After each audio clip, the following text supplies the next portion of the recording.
Sebastián, hola, ¿cómo estás? Hola, ¿cómo están? Un gusto hablar, ¿cómo están? Pascual Manganiello te habla, Guillermo Varela que se tenía que ir porque le cierra el estacionamiento. Estamos con problemas logísticos serían. No, cuidado porque es fin de semana largo, le va a tocar ir a buscar el auto el lunes, ¿eh? Sí, por eso salió corriendo.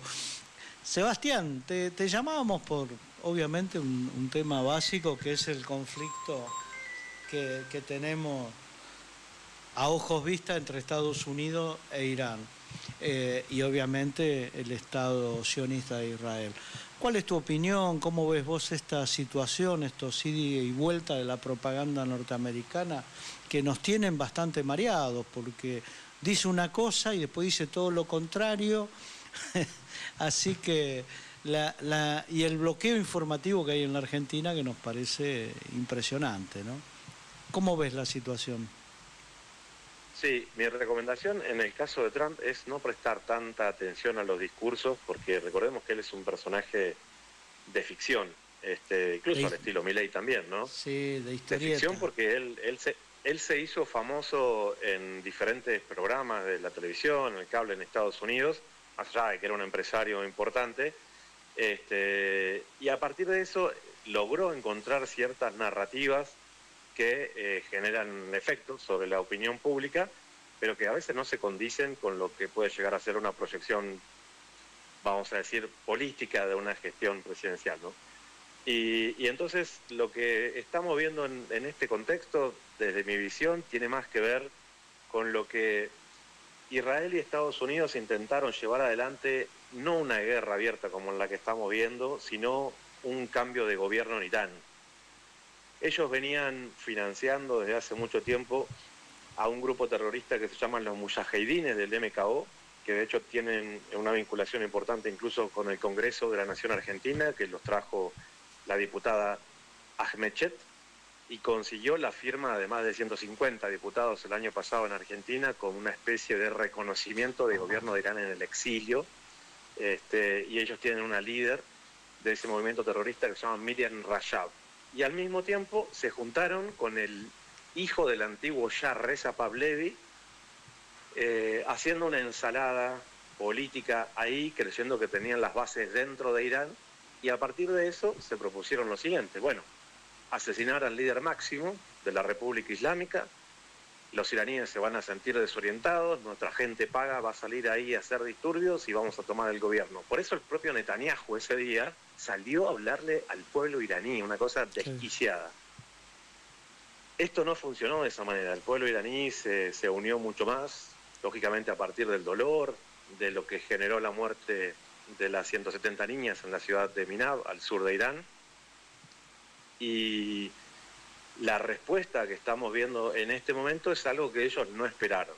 Sabían que el sistema misilístico iraní estaba desarrollado, pero no que podía llegar a generarles el daño en todas y cada una de las bases militares estadounidenses, de los países árabes que ya han eliminado más de 17 bases que están rodeando el perímetro de la geografía de Irán, y a partir de eso han quedado como ciegos, vamos a decir, en términos militares, ¿no?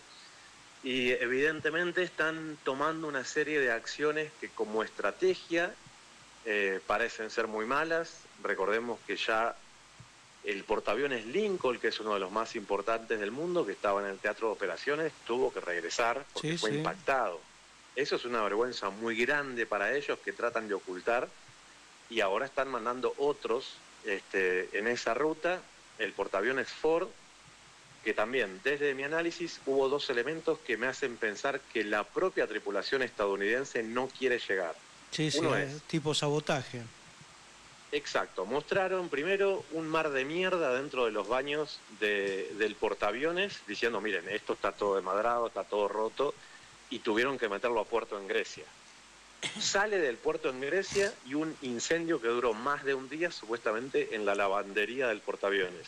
Esos son sabotajes para ser filmados, para dárselos a los canales en Estados Unidos, y que con la presión de los medios, de los demócratas, digan, miren, no están en condiciones esta gente de ir a pelear una batalla, y miren ya lo que le pasó al portaaviones Lincoln.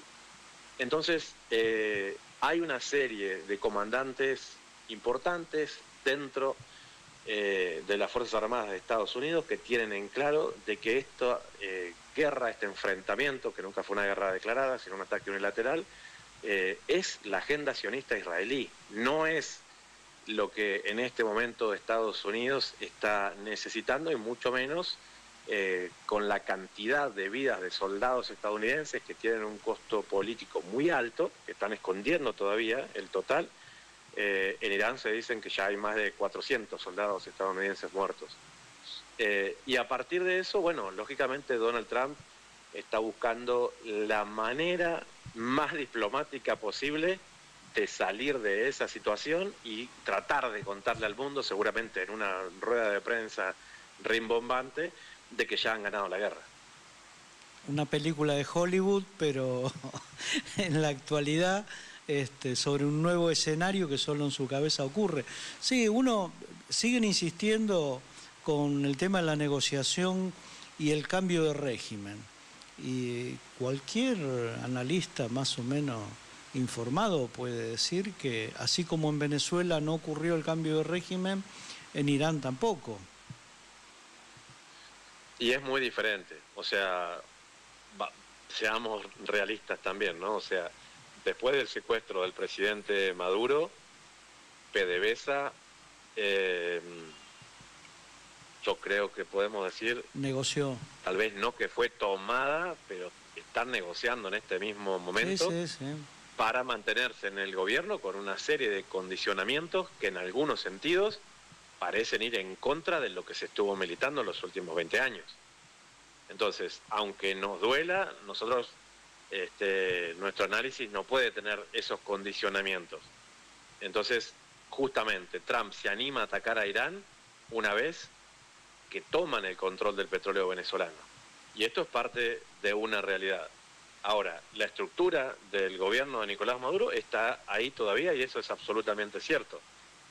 ¿Qué nivel de, vamos a decir, de toma de decisiones reales tienen? Bueno, lo vamos viendo a través de las acciones, justamente.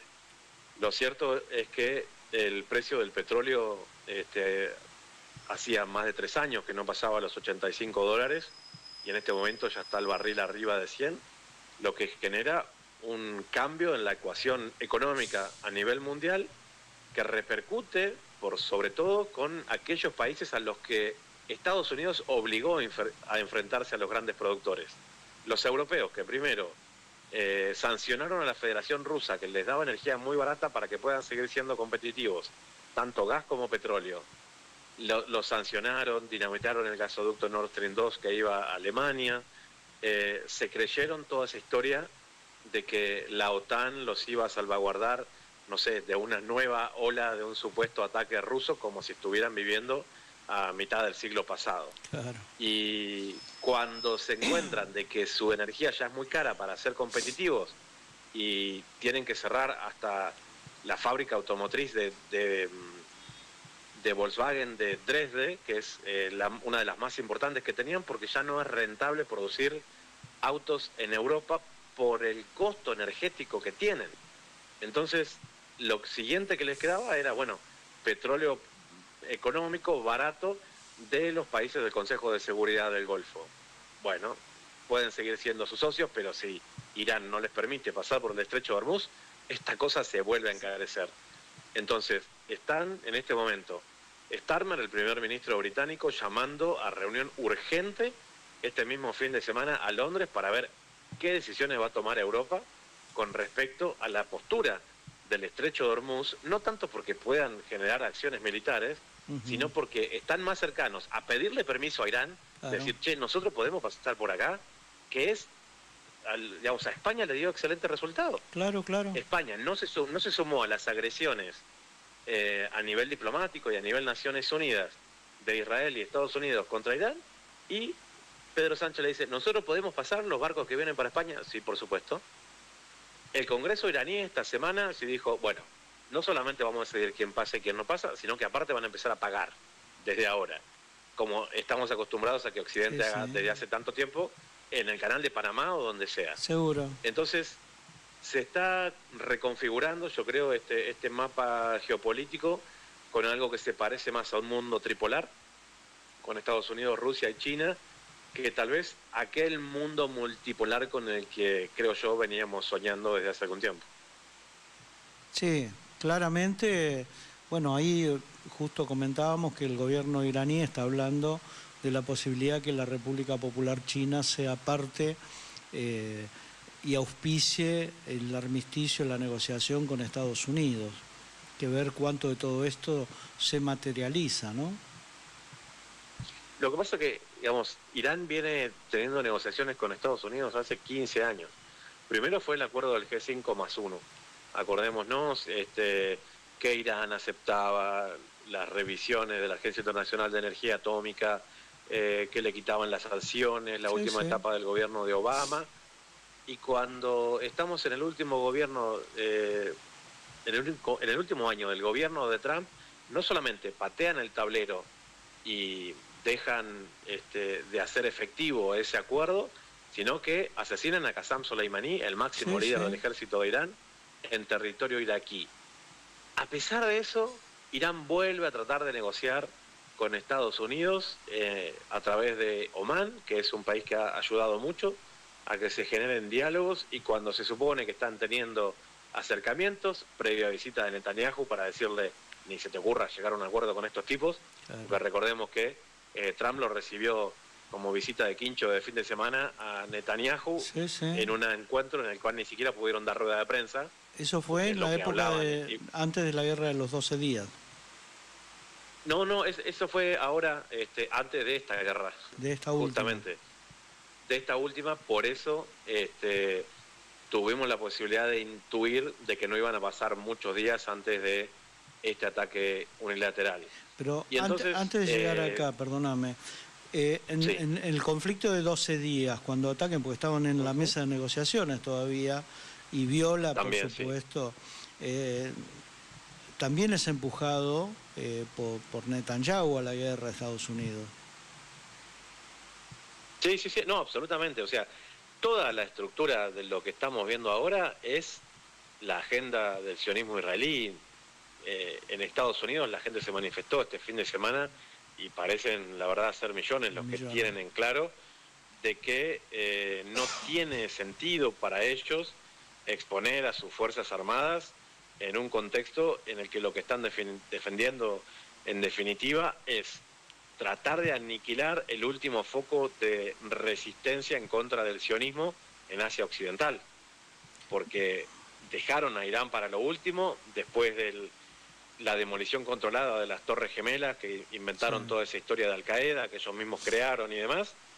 Eso sirvió al principio de este siglo XXI para proyectarse en los ataques a los países que todavía generaban resistencia contra Israel, que eran efectivamente Libia, Irak, en el Irak de Saddam Hussein, generaron un cambio de gobierno en esa de invento que le decían la primavera árabe en Túnez. Lo último fue la caída de Bashar al-Assad en Siria, y una vez que lograron todo eso, bueno, ahora van por Irán. Pero Irán no es árabe, Irán son persas, Irán es un país que tiene 5.000 años en sus espaldas, y a partir de eso están dispuestos a asumir el destino que les toque, la defensa de su cultura. Y esa es la parte que Occidente no entiende. Por eso los colonos israelíes, en cuanto escuchan bombazos, se meten abajo de la cueva o intentan salir nadando de la Palestina ocupada. Y este es un tema que a ellos les preocupa mucho, y en tanto y en cuanto el tiempo, el enfrentamiento se siga extendiendo, bueno, los gobiernos de Trump y de Netanyahu van a tambalear cada vez más. Y decime, en el Líbano, esa franja de seguridad que han ocupado ilegalmente los israelíes, porque digo, me da la impresión de que el conflicto con Irán, que es de difícil resolución para ellos, porque incluso tienen dificultad con el tema de los interceptores que se les está terminando, la famosa cúpula de hierro que quedó claro que parece queso gruyere ante los ataques iraníes, siguen avanzando en la ocupación militar, la destrucción y el asesinato en el Líbano, como hicieron en Gaza. Sí, porque ellos daban por muerto a Hezbollah. Desde el martirio de Seyed Hassan Nasrallah, ellos creían de que si volvían a invadir, recordemos que Israel estuvo metido en Líbano más de 10 años, ¿no? Incluso Sí, hasta sí. Beirut. Y salieron por el movimiento de resistencia islámica Hezbollah, que los derrotó a nivel militar. Por eso ellos tienen tanto rencor ante esas derrotas que fueron, por Claro. cierto, muy vergonzosas, que entonces dicen, entonces Hezbollah es terrorista. Y entonces Hezbollah nos pone bombas en Buenos Aires. Da vergüenza ajena, y cualquier persona que entienda un poco se da cuenta de que Hezbollah es un partido político que defiende el Líbano, pero solamente son las facciones musulmanes chiitas, porque el gobierno del Líbano responde a los intereses de Israel y Estados Unidos, y ellos ponen al presidente y al primer ministro, que es vergonzoso, pero es así. Sí, sí. No, eso está claro. Entonces, cuando Israel ahora dice, bueno, si Irán ya no puede darle ayuda a Hezbollah porque nosotros volvimos a tomar Siria con el gobierno de Al-Golani, Irán también tiene que estar viendo cómo se defiende de los ataques de Estados Unidos. Bueno, vamos a atacar por tierra al Líbano de una buena vez, a río revuelto, ganancia de pescadores, y se metieron con un montón de tanques Merkava y fueron repelidos. Sí, sí. Ellos no están Incluso diciendo parecen mucho de esto. empantanados desde el punto de vista militar, no están avanzando más. Ya están bombardeando y es lo que decías vos, los colonos en el norte de Israel están escapándose hacia Jerusalén, Tel Aviv, o sea, hay toda una situación. Si a eso le sumamos los yemeníes, conocidos como Houthi del sector, que también están combatiendo contra Israel, están en un problema grave. Ellos están tratando de encontrar el camino para que esto se acabe de alguna manera, pero lo que hicieron tampoco tenía precedente. O sea, matar al líder máximo de la República Islámica, claro, que desde el inicio del proceso revolucionario, digamos, habían existido dos, trasciende las fronteras de Irán. Hay millones de musulmanes chiitas todos lados. Fuera de Irán que están dispuestos a ir a defender a Irán porque le mataron a su máximo líder. Claro, o sea, claro. Si ellos mataron al Papa, no es un problema de los italianos, es un problema de los católicos, ¿sí? Entonces, ellos no se dan cuenta las placas tectónicas que han movido, y sobre todo desde un enclave colonial que todavía no tiene 80 años de historia. Hay que recordar eso. Entonces, ellos no tienen nada que defender porque no nacieron ahí. Están ocupando temporalmente, y Jerusalén ha tenido ocupaciones mucho más largas que estas incluso, que han durado más tiempo, ¿no? Entonces, creo que estamos siendo testigos de un momento histórico, y lo más peligroso de todo esto es que cuando vamos viendo que Israel no tiene futuro, es necesario entender por qué ellos se están afianzando de la manera que lo están haciendo en el territorio argentino. ¿Por qué Milei les está dando esta serie de beneficios donde le dan jubilación, salud, un montón de cosas que nuestros propios compatriotas no tienen en este contexto, pero Milei se lo da a los israelíes? Sí. Bueno, este tipo de cosas no son casuales. No es casual que estén controlando ya prácticamente todo el agua de la República Argentina, y ahora incluso de AISA a través de la empresa militar Mecorot. No es casual que en la ley de glaciares lo que ellos quieren es que las provincias terminen definiendo con las corporaciones, que son de ellos, si se puede utilizar el agua peliglaciar, que es la que los últimos, vamos a decir, reservas de agua potable que hay en la Patagonia. Porque las quieren para ellos mismos, y porque es muy fácil pagarle la campaña desde Israel a un pelotudo como Nacho Torres, por ejemplo, que trabaja abiertamente para Israel y nos quiere decir a nosotros que los mapuches queman su propio territorio. Ese tipo es un oligofrénico, es un vendepatria, y es muy fácil armarse de esos tipos. Y aparte, como no saben ni siquiera operar porque no tienen entrenamiento en contrainteligencia, vos lo ves al imbécil sacándose una foto antes de asumir la gobernatura de Chubut con su ministro de Seguridad recibiendo instrucciones. Pero no pueden ni siquiera disimular un poquito, porque están tan engolosinados con la guita que están recibiendo, que son capaces realmente de cualquier cosa. Esa es la realidad de la República Argentina, y en este momento, yo te digo porque me llaman muchos colegas de otros países del mundo sorprendidos de la apatía que hay en la República Argentina ante este asedio del sionismo israelí. Y lo que Creo que pasa la República Argentina está en un problema serio de balcanización que lo tenemos en puerta. Sí, eso es real. Bueno, hoy apareció la resolución del Gobierno Nacional declarando grupo terrorista a las Fuerzas Armadas iraníes, o sea, una locura total desde todo punto de vista, ¿no? Y Entonces, suponete, si yo te digo ahora, el Consejo de Guardianes de la Revolución logró un objetivo de penetrar en Tel Aviv, ellos te van a decir, ah, señor, usted está reivindicando el terrorismo. claro. Pero ¿cómo? Yo estoy dando un informe, un parte de guerra. Ah, Sí, no, sí, pero sí, nosotros sí. decimos que ellos ahora son terroristas. Entonces, esto ya no es democracia en la República Argentina. Hay que tener muchísimo cuidado porque evidentemente ni siquiera dentro de la dictadura se atrevieron a tanto.